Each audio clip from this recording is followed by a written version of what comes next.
Bismillahirrahmanirrahim. Assalamualaikum warahmatullahi wabarakatuh. Waalaikumsalam warahmatullahi wabarakatuh. Insyaallah, barakallahu fiik. Alhamdulillahirabbil alamin. Wassalatu wassalamu ala asrofil anbiya'i wal mursalin sayyidina wa maulana Muhammadin wa ala alihi wa sahbihi ajmain, amma ba'du.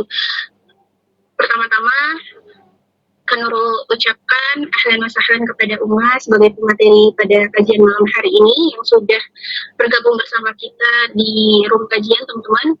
Dan yang kan Nurul hormati founder daripada Majelis Ta'lim Saibul Kahfi, Kak Aisyah Saputra, serta staf admin lainnya, dan juga teman-teman MTSK yang sudah berkenan hadir di kajian pada malam hari ini. Alhamdulillahirabbil alamin. Wassalatu wassalamu ala asrofil anbiya'i wal mursalin sayyidina wa maulana Muhammadin wa ala alihi wa sahbihi ajmain, amma ba'du.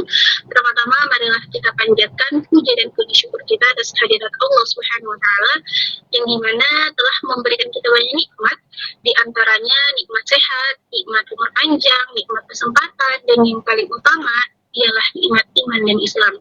Salat serta salam selalu kita curahkan kepada baginda kita Nabi Muhammad Sallallahu Alaihi Wasallam, yang dimana telah membawa kita umat manusia dari zaman jahiliyah menuju zaman Islamiyah sebagaimana yang kita rasakan pada saat ini. Baik teman-teman, sebelum kita memulai kajian, izinkan Kak Nurul menyampaikan beberapa susunan kajian pada malam hari ini. Yang pertama ada sesi pembukaan, yang kedua ada penyampaian materi, yang ketiga sesi tanya jawab atau Q&A, dan yang terakhir ada sesi doa dan penutup. Alhamdulillah kita sudah membuka kajian kita tadi dengan membaca basmalah. Sebelum kita lanjut ke sesi yang sudah sangat kita nanti-nanti dan sudah kita tunggu dari tadi nih teman-teman, yaitu sesi penyampaian materi. Coba Kak Nurul mau cek dulu nih, teman-teman udah pada tahu belum malam hari ini kita akan membahas apa dengan Umah? Ada yang tahu? Coba tulis di kolom komentar. Apa tema kita pada malam hari ini? Kalau yang menyimak atau yang memperhatikan flyer yang di-share kakak admin di grup, pasti teman-teman tahu nih, tema kajian pada malam hari ini itu apa? Ada yang tahu tidak? Oke, Masya Allah. Ya, jadi pembahasan kita malam hari ini terkait kitab Arba'in Nawawi hadis kedua ya, insya Allah, yang akan disampaikan oleh Umma Manda. Silahkan teman-teman mempersiapkan diri sebaik-baik mungkin, alat tulisnya juga disiapkan, dan didengarkan dan disimak dengan baik. Tanpa berlama-lama, kita beranjak ke acara yang selanjutnya, yaitu sesi penyampaian materi, yang insya Allah akan disampaikan oleh Al-Mukarramah Umma Manda, satu guru kita di Majelis Ta'lim Saibul Kahfi. Kepada Umma, waktu dan layar, dipersilahkan. Bismillahirrahmanirrahim. Assalamualaikum warahmatullahi ta'ala wabarakatuh. Waalaikumsalam warahmatullahi Wabarakatuh. Insyaallah. Alhamdulillahirabbil alamin. Wa bihi nasta'in ala umuri dunya wa din. Wassalatu wassalamu ala asrofil anbiya'i wal mursalin wa man tabi'ahum bi ihsani ila yaumiddin, amma ba'd.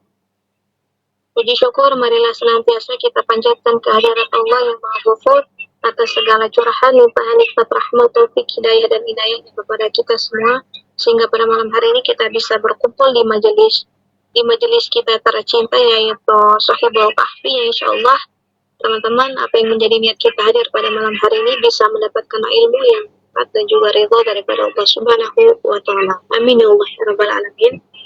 Hadirin yang saya muliakan, wabil khusus kepada para alim dan ulama, kepada para asatidah, kepada para ustadzah, para habaib, para kiai, para guru, para hujah, tidak mengurangi rasa tajim saya.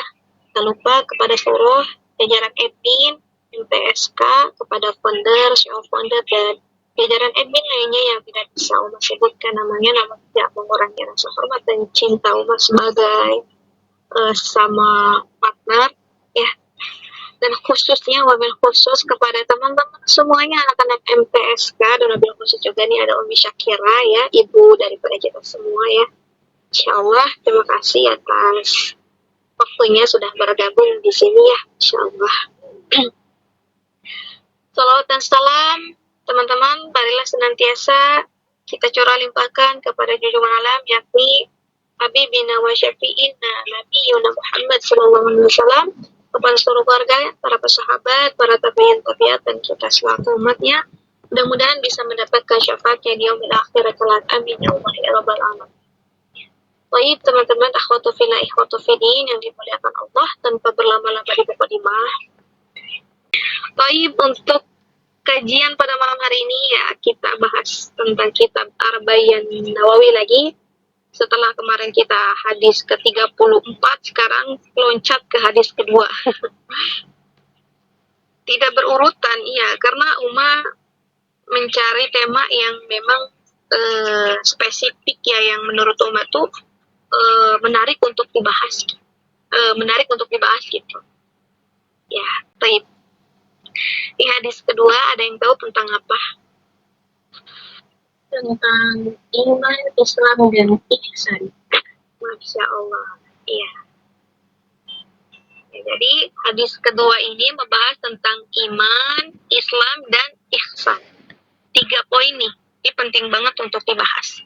Dan ini juga hadisnya lumayan panjang banget, baik, tapi nggak apa-apa. Ayo kita baca pelan-pelan, ya teman-teman. A'udzu billahi minasyaitonir rajim. Bismillahirrahmanirrahim. An Umar radhiyallahu an ayyadha qala. Ya. Ini hadis daripada Umar, ya, Umar bin Khattab. Kemudian dia mengatakan, bainama nahnu julusun inda Rasulillah sallallahu alaihi wasallam datal yawm idh tala'a alaina rajulun sadidu bayadi siyabi syadid sawaddi sya'r la yura alaihi asarus safar wa la ya'rifu minna ahad hatta jalasa ila nabiyya sallallahu alaihi wasallam fasnada rukbataihi ila rukbataihi wa wada'a kaffaihi ala fakhidaihi wa qala ya Muhammad akhbirni anil Islam. Dalam al-Islamu an tashhada an la ilaha illallah wa anna Muhammad wa tuqimas salata wa tu'tiyaz zakat wa tushuma ramadana wa tahujjal baita innas tata'ata ilaihi sabila qala sadaqah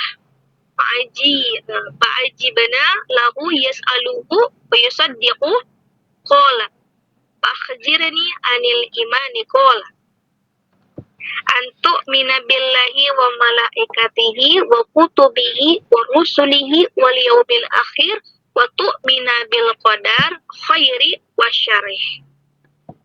Qala sadaqata qala fa akhbirni anil ihsan qala anta abudallaha ka'annaka tarahu fa illam taku tarahu fa innahu yara qala fa akhbirni an-nis'ah qala malam mashuhul anha bi uglama binas sa'il qala fa akhbirni an amaratiha qala antiladatal amatu rabbataha wa antaral khufatal urah al-alata ri'a asyaiyyata waluna bil bunyah summa talaqa falabistu maliya summa qala ya Umar atadri manis sa'il qultu Allahu wa rasuluhu a'lamu qala fa innahu Jibrilu at'akum ya'allamukum dinakum. riwayat Muslim.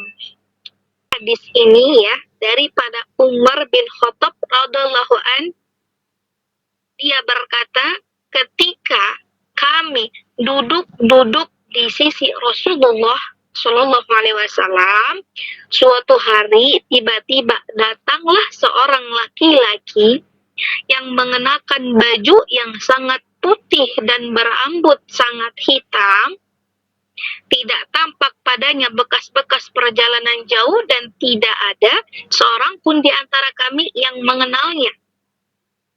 Hingga kemudian dia duduk di hadapan Nabi, lalu menempelkan kedua lututnya kepada lututnya Rasulullah, seraya mengatakan, "Ya Muhammad, beritahukan aku tentang Islam."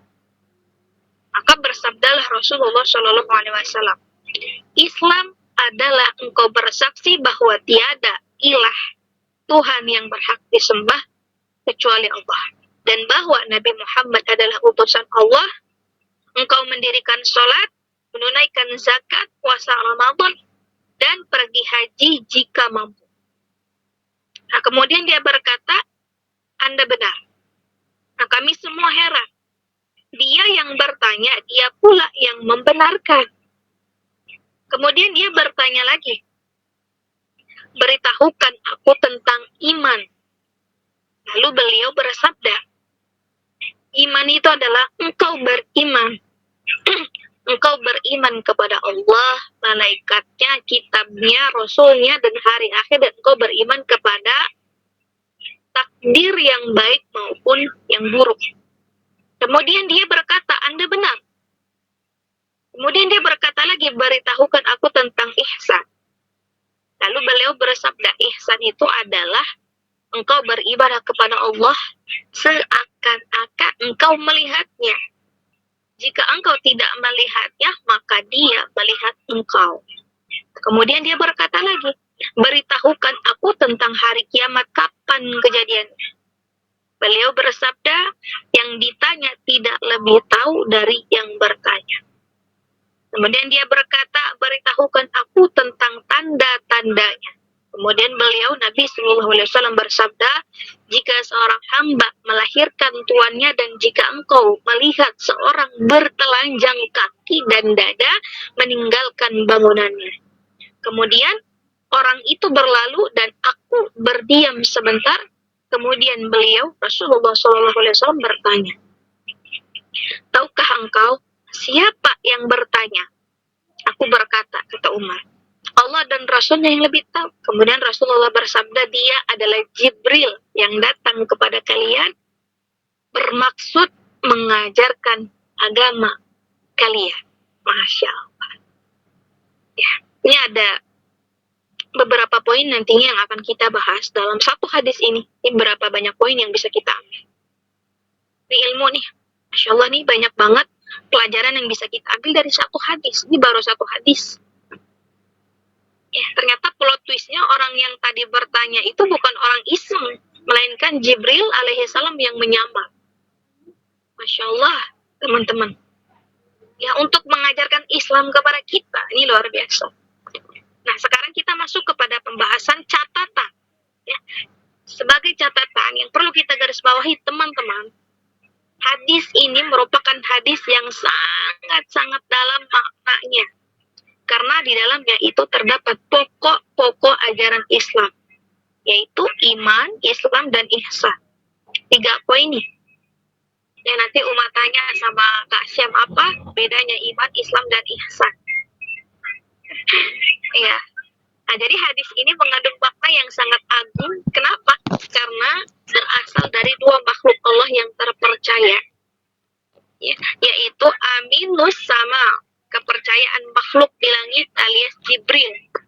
Jadi makhluk kepercayaan Allah di atas langit ialah Jibril.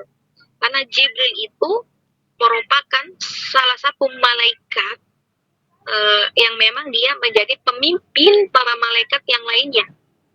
Makanya dalam hadis yang lain, kalau teman-teman baca, ya, Allah itu kalau suka kepada seorang hamba, maka Allah akan memanggil Jibril. Ya, Allah akan memanggil Jibril, Jibril kemari. Ya, ini aku lagi suka sama si Fulan ibn Fulan, kamu juga harus suka, kamu harus cinta. Oh siap, gitu kan. Apakah berhenti sampai di situ? Enggak. Maka Jibril akan laporan lagi kepada seluruh makhluk yang ada di langit. Semua malaikat dipanggil sama dia supaya cinta juga kepada hamba yang Allah cintai. Apakah berhenti sampai di situ? Oh enggak. Maka Allah akan menanamkan kecintaan kepada seluruh manusia supaya cinta juga kepada kita. Masya Allah, ini plot twistnya. Jadi kalau kita sudah ada di di dalam sanubarinya Allah gitu ya, kita udah termasuk dalam golongan hamba yang Allah cintai, maka kita tuh udah mendapatkan derajat tertinggi. Ya karena bukan hanya sekedar Allah aja, malaikat suka dengan kita. Artinya nanti malaikat akan mengenal kita ketika kita meninggal. Oh, Kasya meninggal. Masa ingat nih hamba ini, salah satu hamba yang Allah cintai. Maka malaikat juga bakal redha kepada kita. Tenang aja jadinya kita, karena kita sebelumnya sudah terkenal gitu dalam kalangan langit gitu. Oh nih si anu persilakan. Wah, diistimewakan kita. Syawat. Teman-teman. Ini luar biasanya. Jadi kalau Allah sudah suka kepada kita tuh gak akan berhenti. Sampai di situ Allah itu bakal melaporkannya kepada Jibril. Jibril akan melaporkan kepada yang lain supaya suka juga kepada kita. Wah, kebayang kita bukan direbut ya. Kita dicintai banyak makhluk. Ya termasuk Allah itu sendiri yang memang menciptakan kita. Wah, ini yang harus sebetulnya kita raih ya. Nah, jadi hadis ini kita kembali mengandung makna yang sangat agung ya, karena berasal dari dua makhluk Allah yang terpercaya. Pertama tadi siapa? Aminus sama, kepercayaan Allah ya, yang ada di langit, Jibril, dan yang ada di bumi, Aminul Ard, kepercayaan yang di bumi, maksudnya adalah Rasulullah Shallallahu Alaihi Wasallam. Jadi ada dua. Kalau kita kepercayaan siapa nih kira-kira? Allah percaya nggak sama kita? Insya Allah. Nah, baik. Ada beberapa pelajaran yang terdapat dalam hadis ini. Ini ada 8 poin yang bakal jadi patokan kita. Iya, baik. Ini tadi ada iman, Islam, ihsan. Coba sekarang tanya sama salah satu member yang ada di sini ya. Kita random. Ini ada Adek Sakinah. Adek Sakinah, ayo. On mic.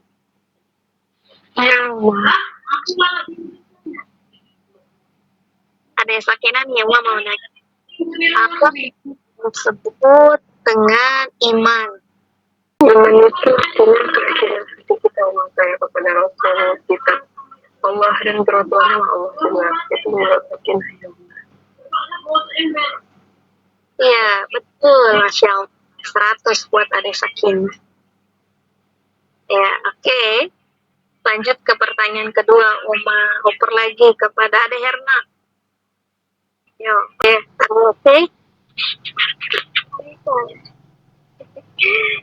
Ya, tadi Adek Sakinah ke bagian iman. Nah, ini bagian Adek ya. Apa yang dimaksud dengan Islam? Adek kan agamanya Islam. Nah, umat tanya Islam itu apa artinya?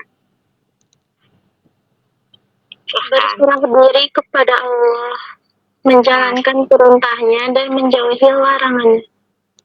Oke, betul ya jawabannya. Sekarang yang terakhir nih, matanya kepada jeng. Rasyam. Wondernya harus kena. Iya, padahal udah sengaja diam-diaman, malah kena juga.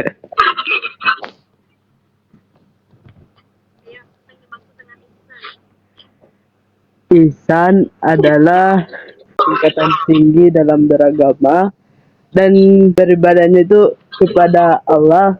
Dia akan melihatnya, dan jika tidak mampu tapi yakin bahwa Allah selalu melihat kita. Baik. Ya, betul ya jawabannya tadi. Iman artinya percaya tadi kalau secara bahasa ya, kalau secara syariatnya kita percaya, meyakinkan di hati, kemudian mengamalkan melalui anggota badan. Kalau Islam tadi artinya berserah diri kepada Allah, dan ihsan itu adalah artinya engkau beribadah seolah-olah seakan-akan engkau bisa melihat Allah. Kalaupun engkau tidak bisa melihatnya, maka Allah pasti melihatmu. Jadi ihsan ini adalah derajat tertinggi ya. Jadi orang kalau udah ada di titik ini nih, Kak Nurul, Kak Asyam semuanya, kalau kita udah ada di titik ihsan, wah, berarti kita tuh udah keren banget. Bisa nggak kita? Kita belum nyampe ke sana. Belum nyampe. Karena tingkatan ini tuh ada di para nabi, para rasul, para syuhada, para sholihin, para ulama-ulama salafus saleh terlebih yang terdahulu. Ya kalau kita mah masih ada di derajat iman, Islam ya, mentok-mentok di mukmin lah gitu. Tapi itu pun udah alhamdulillah. Baik, kita langsung kepada pembahasan. Ya, pelajaran yang pertama yang terdapat dalam hadis tadi, yang dimana bahwasanya kita disunahkan untuk memperhatikan kondisi pakaian, penampilan, dan kebersihan. Khususnya jika kita menghadapi ulama, orang-orang mulia dan penguasa. Jadi memang disunahkan. Kalau kita pergi ke majelis taklim, kalau kita pengen datang ke tempat-tempat yang memang di situ terdapat penguasa, nah kita disunahkan untuk memperhatikan kondisi pakaian. Harus bersih, harus ya setidaknya kelihatan rapih. Kak Nurul diundang ke istana presiden misal, ya kan? Diundang nih, langsung sama Pak Prabowo, misalkan ya, suruh ke IKN. Masa pakai pakaian cumpang-camping? Malu kan kita. Nah iya, jadi sebisa mungkin diusahakan gitu ya, ketika kita bertemu dengan para tokoh ulama, para orang-orang mulia penguasa, itu memang disunahkan untuk memakai pakaian yang memang bersih gitu, bagus ya, memang kalau ada, kalau nggak ada mah jangan dipaksakan. Jadi ini memang disunahkan ya, disunahkan teman-teman. Apalagi kalau ketika menghadap Allah, wah menghadap Allah mah bukan disunahkan lagi ya, wajib. Jadi disunahkan nih pakai pakaian rapi, wangi-wangian, bagus di hadapan ulama, di hadapan tokoh-tokoh yang seperti ini disunahkan, bagian daripada sunnah. Nah, sebagaimana tadi Jibril menyamar ya menggunakan pakaian yang bersih, yang wangi, gitu kan ya. Nah, jadi secara tidak langsung Jibril ini menyontohkan kepada kita ya, agar ketika kita menghadap ulama, menghadap tokoh-tokoh penguasa itu pakai pakaian yang rapi, yang bagus, yang wangi lah seperti itu. Ya, jangan disengaja pakai pakaian compang-camping. Pak Syam diundang ke IKN misalkan, sengaja pakai pakaian jelek biar nanti pulangnya dikasih sepeda, dikasih bansos 2 truk. Iya. Masya Allah, tabarakallah, janganlah ya merendahkan diri, nggak boleh lah. Ya nanti pun pasti bakal dikasih, nggak mungkin nggak dikasih, orang udah jauh-jauh kok, ya kan? Nah jadi disunahkan untuk pakai pakaian rapi, bersih, wangi ya. Guna untuk apa ya? Untuk lebih ke adab aja. Jibril aja kepada Rasulullah adabnya luar biasa loh. Ya luar biasa, sekelas Jibril loh. Tapi adab beliau tuh luar biasa kepada Rasulullah SAW. Masya Allah, nah ini yang patut kita tiru. Nah kemudian pelajaran yang kedua yang terdapat dalam hadis ini, ya, bahwasanya siapa saja yang menghadiri majelis ilmu dan menangkap bahwa orang-orang yang hadir itu butuh untuk mengetahui suatu masalah. Ya, jadi kalau kita hadir nih di majelis ilmu, nah kita tuh memang kita hadir ya, kita contohnya pada malam hari ini kan hadir nih di majelis, tentunya kita butuh ilmu ya kan, kita pengen mendapatkan ilmu yang baru.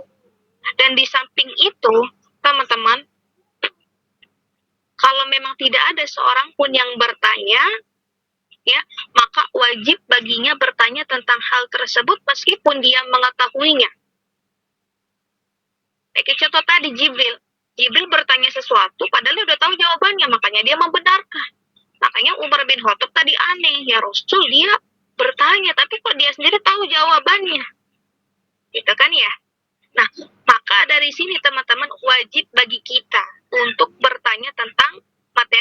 kajian yang disampaikan, misalkan kalau misalkan itu kasusnya kajian seperti ini, kita wajib bertanya, walaupun memang kita sendiri udah tahu apa yang dipertanyakan. Sumpama Kak Nurul, misalkan Nurul suka mengisi kajian juga, Kak Nurul ya basa-basi nanya apa gitu. Para membernya nggak ada yang bertanya, nah ini boleh. Kak Nurul itu memancing teman-teman yang lain supaya bertanya. Dan lebih daripada itu, tentunya, ya, untuk apa? Ya tentunya untuk tadi mengajarkan kepada yang lainnya. Kalau tadi Jibril mengajarkan agama kepada kita, maka kita walaupun bertanya udah tahu jawabannya, tetap biar apa? Biar makin semangat, biar ilmunya itu makin nempel gitu. Jadi keinget lagi. Ya kan? Dan lebih daripada itu, ya ini untuk itu tadi, untuk peserta yang hadir tadi dapat mengambil manfaat darinya. Jadi ini boleh. Kalau zaman sekarang mah beda. Ya kan? Misalkan Kak Nurul isi kajian nih, Uma bertanya nih. Waduh, deg-degan nih kalau Uma yang nanya kan gitu. Uma nanya tapi udah tahu jawabannya, Uma mau ngetes sih enggak. Jadi semua memang sesuai dengan pandangannya sih ya. Karena memang kalau patokan dari sini itu justru kita wajib ya bertanya tentang hal tersebut meskipun kita udah tahu jawabannya, bukan karena pengen sombong, bukan karena pengen apa gitu, karena ilmu bukan sesuatu yang mesti disombongkan, karena ilmu itu sendiri kan datangnya dari Allah. Nah, jadi lebih kepada itu tadi supaya manfaat bagi dirinya dan semua peserta yang hadir gitu. Ya, jadi biar enggak semua diem aja gitu kan. Nanti giliran ditanya sama pematerinya, gitu. Jadi lebih baik bertanya daripada nanti saya yang bertanya, maksudnya kayak gitu. Nah, jadi boleh banget kita bertanya sesuatu yang memang teman-teman sendiri udah tahu. Tapi jangan nanya, Uma hukumnya pacaran apa? Wah ini mau udah bosan. Ya kalian lebih tahu hukumnya, jangan dipertanyakan lagi kalau itu ya. Uma sendiri pun udah bosan kali jawabnya. Kan kata Uma basa-basi, kan boleh kan walaupun udah tahu hukumnya iya. Cuma yang lebih menarik aja lah. Jangan soal pacaran terus gak menarik. Ya, jadi boleh ya, wajib kita bertanya tentang sesuatu yang memang kita udah tahu jawaban. Biar menambah semangat yang lain, biar untuk bermanfaat juga untuk diri kita, selagi tidak ada kesombongan gitu. Ya.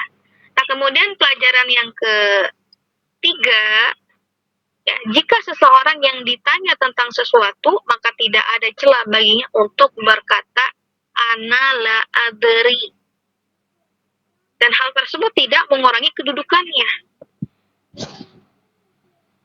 Ya, sebagaimana tadi Rasulullah ketika ditanya soal malaikat, Rasulullah menjawab tidak tahu kapan terjadinya. Cuma kalau untuk ciri-cirinya Rasulullah tahu gitu.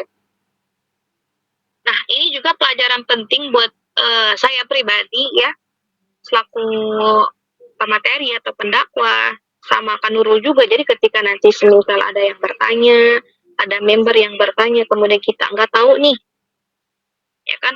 Nah maka kita jangan malu untuk mengucapkan saya la adri, afwan ana la adri. Nah jadi buat kita nih nanti buat teman-teman ya kalau bertanya misalkan semua member MTSK bertanya sama Uma ya kan, Uma ini gimana hukumnya gini. Terus Uma bilang maaf ya Uma nggak tahu. Kalian jangan marah-marah. Uma katanya ini, katanya suka isi kajian, katanya suka isi materi. Masa ditanya gini aja nggak tahu? Hah? Ya iyalah, Uma ini bukan Google. Coba kalian ketik apapun yang kalian pengen di Google itu gercep. Wah, dia langsung tahu jawabannya. Ya Uma kan bukan Google, ada keterbatasannya. Jadi memang nggak semua seorang pendakwah, seorang pemateri itu dia harus tahu gitu. Karena yang namanya kemampuan itu kan ada keterbatasannya, ada sisi fungsionalnya masing-masing sesuai dengan apa yang dia tahu. Kalau teman-teman bertanya nanti ketika Kak Nurul mengisi materi, Kak Nurul nggak bisa jawab, kalian jangan marah. Dan ketika kita ya Kak Nurul selaku pemateri ketika mengucapkan maaf ya, afwan, ana la adri, nah ini tidak mengurangi kedudukan kita sedikit pun. Enggak mengurangi. Justru ketika kita mengucapkan saya la adri, justru hakikatnya kita tuh betul-betul sedang merendahkan diri gitu. Ya daripada so tahu, ya kan, mending kita apa adanya aja. Kalau nggak tahu bilang nggak tahu, kalau tahu bilang tahu. Nah, seperti itu, netral aja.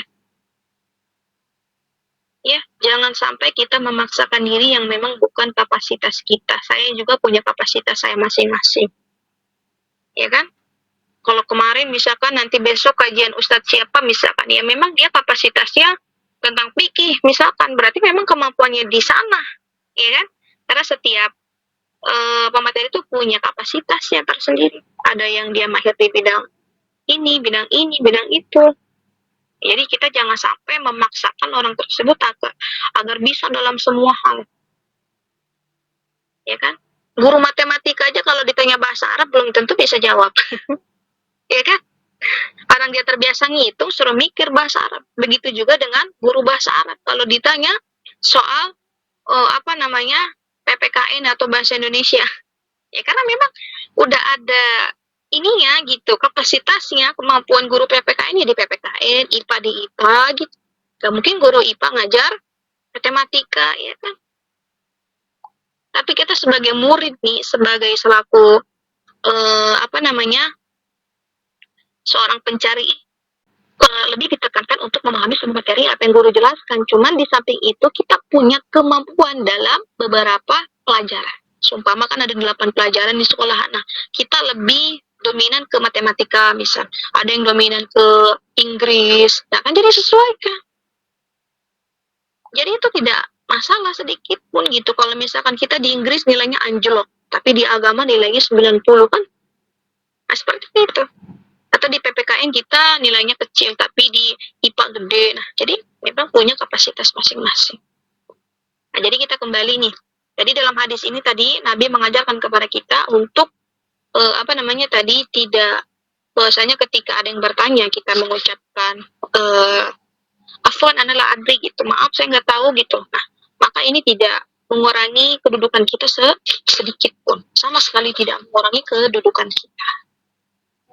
Ya, begitu juga buat teman-teman yang lainnya. Mungkin ya kalau ditanya, kamu tahu nggak sih, kamu kalau udah ngaji nih misalkan, tahu nggak hukumnya ini nih? Maaf saya nggak tahu lah, percuma kamu ngaji kan gitu. Ada kan yang bilang kayak gitu, ya udah biarin aja. Ya saya kan baru ngaji gitu, nggak semua saya tahu gitu. Ini yang sering banyak orang pikirkan, orang yang sudah hijrah, orang yang udah pakai niqab, udah pakai cadar, udah berarti dia tahu segalanya. Gitu kalian nanya, ya orang itu nggak jawab, kalian langsung menisbatkan Allah katanya.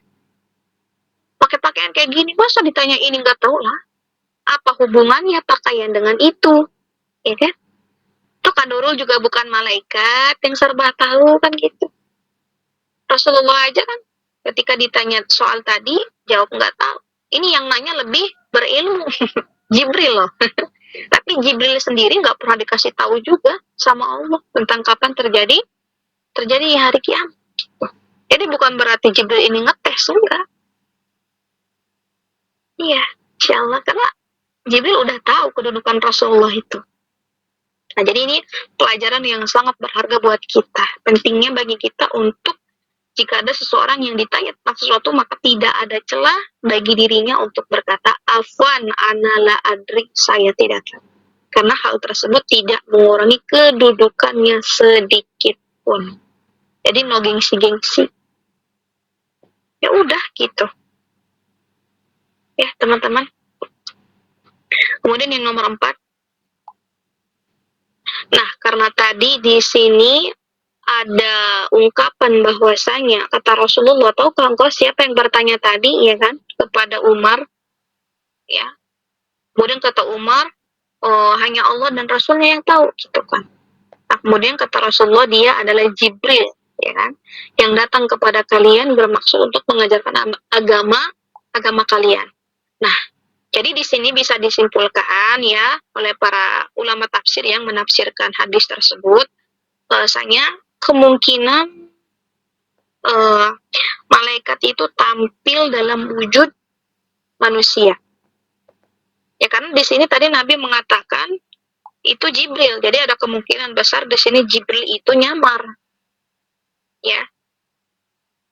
Jadi malaikat itu tampil dalam wujud manusia gitu, nyamar. Ya, nyamar. Jadi malaikat itu bisa merubah wujudnya, teman-teman. Karena kalau dia mendatangi manusia dengan wujud aslinya, wah kita bakalan kayaknya langsung pingsan. Ya, langsung pingsan kita. Rasulullah aja ketika pertama kali didatangi Jibril di Gua Hiro ya, ketika ketika pada saat genting gitu, nah itu malaikat datang dengan menampakkan wujud aslinya Jibril. Bayangin sekelas Rasulullah aja ketika didatangi Jibril ya, dengan wujud aslinya, pingsan. Ada yang mengatakan 3 hari 3 malam gak sadar-sadar, ada yang mengatakan 7 hari. Ya wallahu alam lah, intinya pada saat Jibril datang dengan wujud aslinya di hadapan Rasul, itu Rasul langsung pingsan. Terbelalak lihat wujudnya. Yang dimana dalam riwayat Jibril itu salah satu malaikat yang paling besar di antara malaikat-malaikat lainnya yang memiliki berapa sayap? Ada yang tahu? Ayo, ada yang tahu nggak? Malaikat Jibril ada berapa sayapnya? Nah, kita kan suka pengagum makhluk-makhluk seperti ini ya kan? Wah, pengen jadi malaikat lah gini-gini. Malaikat Jibril ada berapa sayapnya tuh? Itu ada di riwayat hadis. Yo, yang tahu boleh komen. 600 ya, Masya Allah. Iya benar, ada 600. Malaikat Jibril sayapnya ada 600. Kebayang gedenya, teman-teman. Ya, dan dari sayap dari kanan ke kiri ini hampir menutup bumi. Kita nggak usah bayangin gedenya, segitu baru malaikatnya. Gimana penciptanya? Ya, inilah kenapa kita tuh sebagai manusia tidak mampu untuk melihat wujud aslinya Allah. Ya karena ciptaannya aja begitu luar biasa, apalagi penciptanya. Kita ini sangat kecil banget di hadapan Allah tuh, nggak ada apa-apanya, bagaikan debu kayaknya. Kalau semut melihat kita bagaikan raksasa, maka Allah melihat kita tuh bagaikan semut yang kecil banget. Kita ini kecil banget, nggak ada apa-apanya di hadapan Allah. Tapi anehnya manusia zaman sekarang justru merasa lebih tinggi daripada pencipta itu sendiri. Angkuh, sombong, takabur. Makanya nanti ketika semua manusia sudah diwafatkan sama Allah, ya termasuk malaikat maut itu sendiri, ketika dia mewafatkan dirinya, maka pada saat itu Allah akan mengatakan, mana nih semua penguasa-penguasa yang dulunya berkuasa di dunia, raja-raja, wah disambut sama Allah semua. Mana nih, mana? Katanya kalian raja, katanya kalian penguasa, masa sih kalian mati ini? Aku nih, itu kan ada di hadis qudsi itu. Ya di Quran juga ada. Allah itu pada saat itu sombong. Karena memang yang berhak sombong itu cuma Allah. Pada saat itu Allah menyombongkan dirinya sebagai raja. Mana nih penguasa-penguasa dulu nih, ayo bangun. Nah, pada saat itu Allah mengatakan tidak ada ilah selain aku. Jadi pada saat itu Allah sombong, menyombongkan dirinya, menyombongkan orang-orang yang ketika di dunia itu angkuh, seolah kekayaannya, kerajaannya itu tidak akan pernah hancur. Ditantang sama Allah pada saat itu. Rupanya yang ditantang pun udah mati gitu. Karena pada saat itu satu-satunya yang kekal dan abadi cuma Allah. Setelah semua manusia mati, malaikat diwafatkan, malaikat Israel juga mencabut nyawanya sendiri. Pada saat itu yang tersisa cuma Allah sendirian. Pada saat itu juga Allah berfirman. Nah, setelah Allah mengatakan seperti itu, lalu dibangkitkanlah semua manusia yang sempat mati tadi.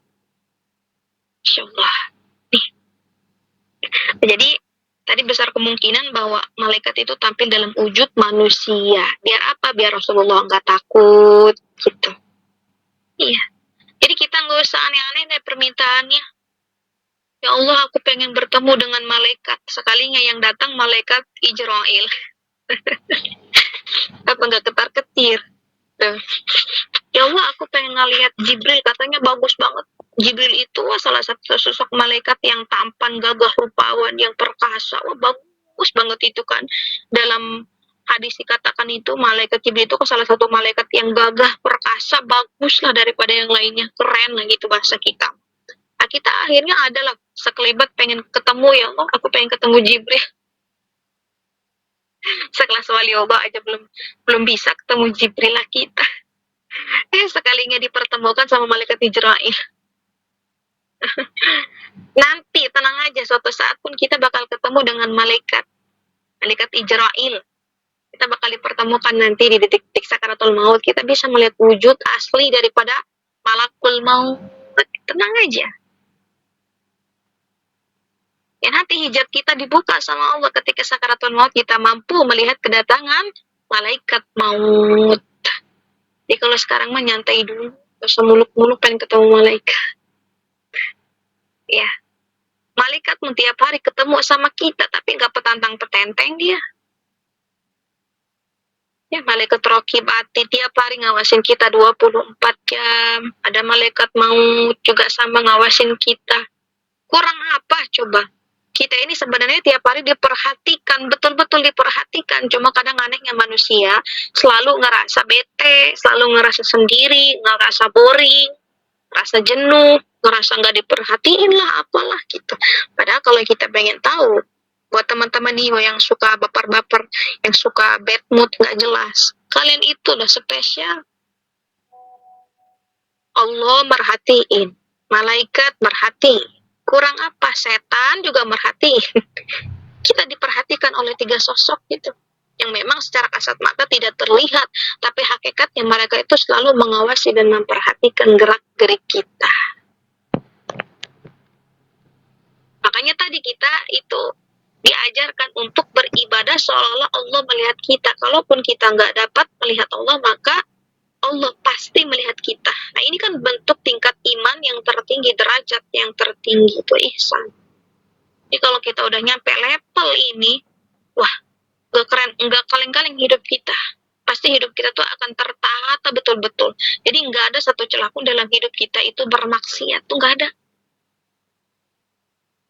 Nabi, ya, para rasul itu hidupnya betul-betul tertata. Karena nggak ada satu waktu pun dalam hidup mereka abaikan, karena mereka sadar bahwasanya Allah itu dan para malaikatnya senantiasa mengawasi. Nah, kalau kita kan belum bisa. Oke lah, hari ini kita yakin kita lagi diawasin malaikat, ya kan, lagi dimonitor sama Allah. Nah, tapi lihat 2 jam ke depan udah lupa lagi kita, ya enggak?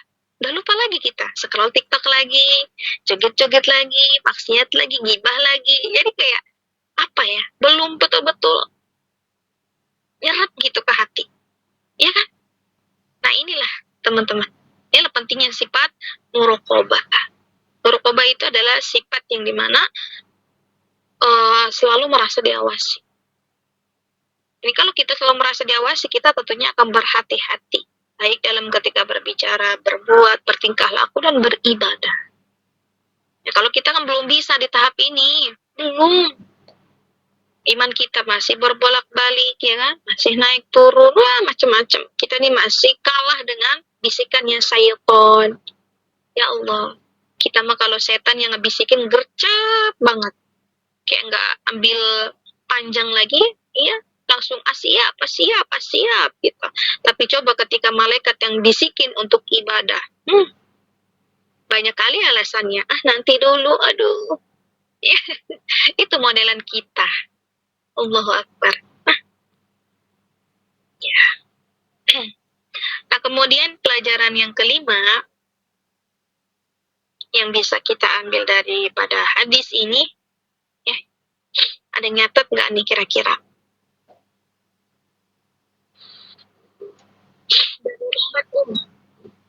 Masya Allah. Nah, kemudian yang kelima, ya, termasuk tanda hari kiamat itu adalah banyaknya pembangkangan terhadap kedua orang tua. Sehingga anak-anak memperlakukan kedua orang tuanya sebagaimana seorang tuan memperlakukan hambanya. Nah, ini. Tadi di sini dalam hadis ini Nabi memberitahukan, ya kan, bahwasanya termasuk tanda-tanda kiamat tadi, jika seorang hamba melahirkan tuannya, dan jika engkau melihat seorang bertelanjang kaki dan dada, gitu kan. Nah, jadi ini salah satu tanda hari kiamat adalah banyak yang pembangkangan terhadap kedua orang tua. Nah, sekarang umat tanya, sekarang udah banyak belum terjadi? Udah banyak belum contohnya? Anak-anak yang membangkang sama orang tua. Banyak. Ya, banyak. Tanpa kita sadari mungkin kita salah satunya yang masih suka membangkang ketika disuruh orang tua. Iya kan? Coba lihat.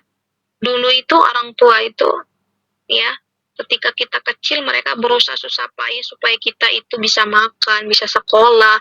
Pokoknya betul-betul mereka itu berkorban jiwa dan raga, bahkan nyawanya sendiri, khususnya seorang ibu yang sudah melahirkan kita. Tapi lihat ketika kita udah semakin besar, kita justru malah membalasnya dengan cacian, perkataan, dengan perbuatan kita yang melukai perasaannya.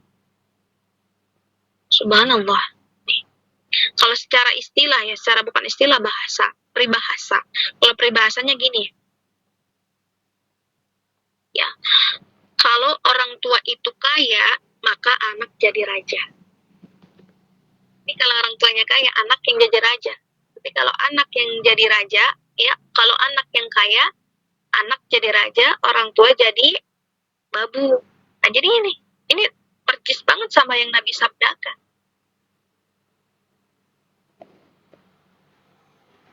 Ini nanti banyak yang di akhir zaman itu Tuhan yang melahirkan hambanya gitu. Ya Allah, teman-teman, ini kan banyak terjadi nih. Tentang orang tuanya miskin, kita ngelunjak lah, nggak tahu diri. Ya kita nggak pengen dilahirin, gini. Kan namanya hidup kan kita nggak bisa memilih mau keluar dari rahim siapa, dari orang tua yang mana, pekerjaannya apa. Kita nggak bisa milih. Kalau kita boleh milih, mungkin kita pengen keluar dari rahim yang konglomerat, ya kan, artis, orang-orang kaya. Tapi kan kita nggak bisa milih. Cuma kan kedepannya kita bisa rubah. Kita pengen jadi apa, pengen seperti apa kan masih bisa diperbaiki tuh. Nah, jadi ini salah satu fenomena yang sedang booming juga, yaitu banyaknya pembangkangan terhadap kedua orang tua. Sehingga anak-anak tadi memperlakukan kedua orang tuanya sebagaimana seorang tuan memperlakukan hambanya. Ya Allah, anak zaman sekarang ini kalau disuruh orang tua, Dek, ya, ada Vira nih beliin garam ke warung. Beli garam doang, deket juga. Ada lagi yang disuruh. Tahu apa orang lagi mager, disuruh lagi. Tapi begitu pacarnya yang telepon, halo Dek, aku di depan gerbang nih, jemput dong. Siap. Gercep banget. Ya Allah, anak-anak nih, kenapa otaknya ini pada sengkeh ya Allah. Kadang kayak gimana gitu ya, sama orang tua itu bandel, bebal, nggak nurut. Tapi giliran sama pacarnya, Dek, udah makan belum? Udah belum nih bang, makan dulu soalnya nanti sakit. Iya ayah. Yang ngasih makan kalah sama yang ngingetin makan dong. Orang tua yang ngasih makan, kita ngelunjak. Pacar yang hanya sekedar ngingetin, nggak bawain makan. Kalian nurut banget. Oh iya, yuk kita makan yuk barengan. Iya, udah ayang aja. Iya, ayang dulu ayah. Pret. Realistis aja lah sekarang mah. Kamu lebih bucin sama orang yang ngingetin makan daripada yang ngasih makan. Ada cowok yang memang dia nggak cakep-cakep banget gitu, tapi dia itu baik, perhatian, tiap hari bawain martabak, kalah sama yang jago bucin.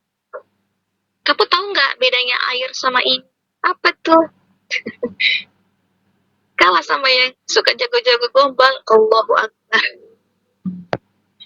Iya. Ya Allah, akhwat zaman sekarang itu rela nanti dibonceng-bonceng sama laki-laki, nggak dijajanin. Yang penting main aja keluar. Atau nanti pulang masuk angin dah tuh anak orang, nggak dikasih makan, dikasih budret doang. Ya Allah ya Rabbi nih. Udah jangan cengar-cengir. Ya, umat tahu kalian ini ada yang tersindir salah satunya. Ya, jadi inilah nih. Ayo kita sebagai anak jangan membangkang kepada kedua orang tua, karena kalau kita membangkang ini termasuk salah satu tanda kiamat. Ya, mau orang tua kaya, mau orang tua miskin, tetap kita harus hormat kepadanya. Jadi jangan nunggu orang tua kaya kita baru hormat, ya kan, baru taat kepada mereka. Jangan tuh. Nah, kemudian pelajaran yang keenam, tidak disukainya mendirikan bangunan yang tinggi dan membaguskannya sepanjang tidak ada kebutuhan. Jadi ini juga salah satu termasuk tanda kiamat yang sebagaimana kata Nabi tadi ya, banyak di akhir zaman itu yang berlomba-lomba meninggikan bangunan, gedung-gedung pencakar langit itu ya, di Burj Khalifah itu kan ya, itu udah termasuk salah satu menara yang tertinggi nomor 2 ya di dunia ya teman-teman ya, kalau nggak salah itu kemarin lihat di Guinness itu udah capai rekor itu yang di Burj Khalifah itu, tahu kan teman-teman, yang wah, itu udah tinggi banget, itu udah ada berapa meter ya itu. Nah ini udah termasuk bagian daripada keajaiban dunia gitu, bayangin. Jadi banyak sekarang di akhir zaman orang-orang yang berlomba-lomba membangun gedung-gedung tinggi tapi nggak ada manfaatnya sedikit pun, hanya untuk berlomba-lomba aja dalam kemewahan. Lomba tanding siapa yang paling kaya, siapa yang paling kompeten, siapa yang paling ini, siapa yang paling ini, hanya untuk sekedar tren-tren aja, promo, gak ada manfaatnya. Nih, jadi kalau kita menyangka sekarang dunia itu bagus banget, lihat di Jakarta, Jakarta di mana-mana kanan kiri itu udah gedung-gedung tinggi. Kalau yang tinggal di Jakarta, tiap malam tuh rame banget tuh lampu-lampu itu. Ya Allah, teman-teman, memang bagus ya, karena itu salah satu bentuk daripada bisa kita katakan dunia yang kita lihat saat ini tuh ya kan, katanya bulan ini begini-begini, matahari itu mengelilingi bumi, diriset sama mereka, ternyata benar. Nah jadi kalau yang semacam tentang semesta alam itu boleh diriset pakai logika, karena memang Allah memberikan kita ilmu juga. Hanya ada roket yang bisa keluar angkasa. Untuk apa? Untuk kita tuh menelaah ciptanya Allah. Ya kan? Yang di bumi juga kan sama.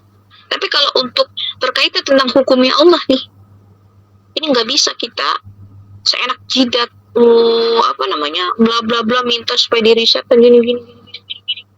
Enggak.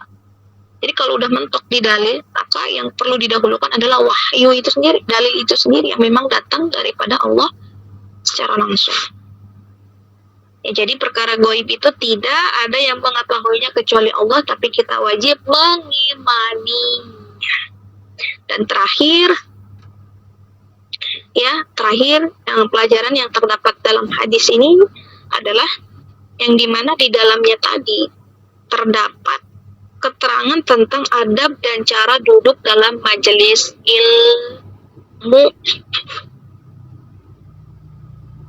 Jadi kalau kita datang ke majelis ilmu pakai pakaian yang sopan, duduk di sisi Rasulullah tadi sebagaimana Jibril, memakai baju putih, kemudian duduk lututnya berhadapan dengan lutut Rasul. Nah ini salah satu adab ya, adab di majelis ilmu. Jadi kita tiru kalau ada pengajian offline ya, tapi kalau kajiannya online seperti ini mah ya yang paling terpenting pakai pakaian sopan ya kan, pakai kerudung gitu. Yang terpenting walaupun nggak pakai kerudung pun sebenarnya nggak apa-apa sih ya, ini kan bukan perkara wajib juga gitu kan ya. Yang terpenting itu tadi niatnya, penting niat kita dalam menimba ilmu itu tadi gitu ya. Nah baik teman-teman, jadi ini ada 8 pelajaran yang terdapat hadis tadi yang memang bisa kita amalkan dalam kehidupan ya. Ini jangan lupa dicatat poin-poin pentingnya tadi ya. Jadi bisa kita simpulkan, apa nih kesimpulannya?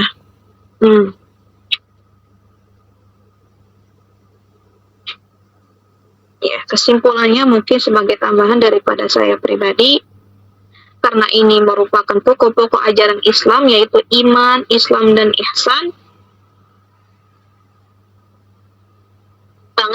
Wajib banget meningkatkan kualitas iman kita supaya bisa Islam dulu nih, Islam Jadi bedanya Islam, mukmin dan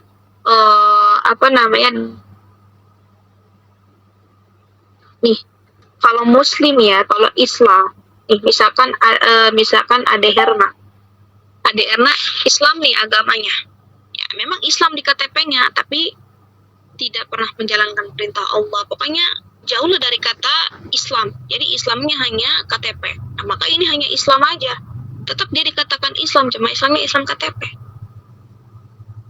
Ya kan? Tapi kalau ada tingkatan yang kedua setelah Islam adalah mukmin. Setelah Islam itu naik ke tingkatan mukmin. Jadi bukan hanya sekadar Islam KTP, dia buktikan dengan amal soleh. Kata Allah salat, kata Allah ngaji-ngaji, pokoknya jenis apapun yang Allah perintahkan kita ikutin, apa yang Allah larang kita jauhi. Nah, ini ada tingkatan di mukmin, walaupun pada akhirnya iman kita naik turun, pada akhirnya kita masih suka melakukan dosa secara tidak sengaja. Nah, ini masih ada di tahap mukmin. Ada tingkat yang lebih tinggi tadi itu ihsan. Jadi kalau kita udah nyampe derajat ihsan ini, wah, dipastikan hidupnya akan tertata. Sedikit kemungkinan dia untuk maksiat, sebab tadi dia itu betul-betul bisa menerapkan sifat muraqabah tadi. Nah, kalau kita kan susah nyampe di tahap ini. Makanya kalau ada yang bisa di tahap ini tuh keren banget. Nah, makanya udahlah kita berusaha mungkin ada di tingkatan yang kedua. Kita perbaiki tiap hari iman kita dikit demi dikit. Jangan sampai anjlok ke Islam lagi. Kalau yang Islam ini banyak, yang mukmin ini tengah-tengah. Ya, tengah-tengah lah. Nah, yang ihsan ini lebih langka lagi gitu. Makanya semakin sedikit semakin keren gitu, semakin limited edition gitu. Insyaallah. Ya, ini termasuk tingkatannya para nabi ya, para rasul, para syuhada, para sholihin. Kalau kita masih ada derajat mukmin. Dan itu pun sudah alhamdulillah. Kenapa? Sebab kita sudah membuktikan keislaman kita. Wallahu a'lam muwaffiq. Mungkin ini saja yang bisa saya sampaikan. Mudah-mudahan bermanfaat. Kurang lebihnya bermanfaat. Barakallahu fiik. Assalamualaikum warahmatullahi wabarakatuh. Waalaikumsalam warahmatullahi wabarakatuh. Masya Allah. Syukuran jazakillah khairan katsiran wa barakallahu fikum Umar atas penyampaian materinya yang Masya Allah luar biasa sekali ya. Sepanjang penyampaian kan lu cuma bisa tertakjub ya, segitu luar biasanya Masya Allah.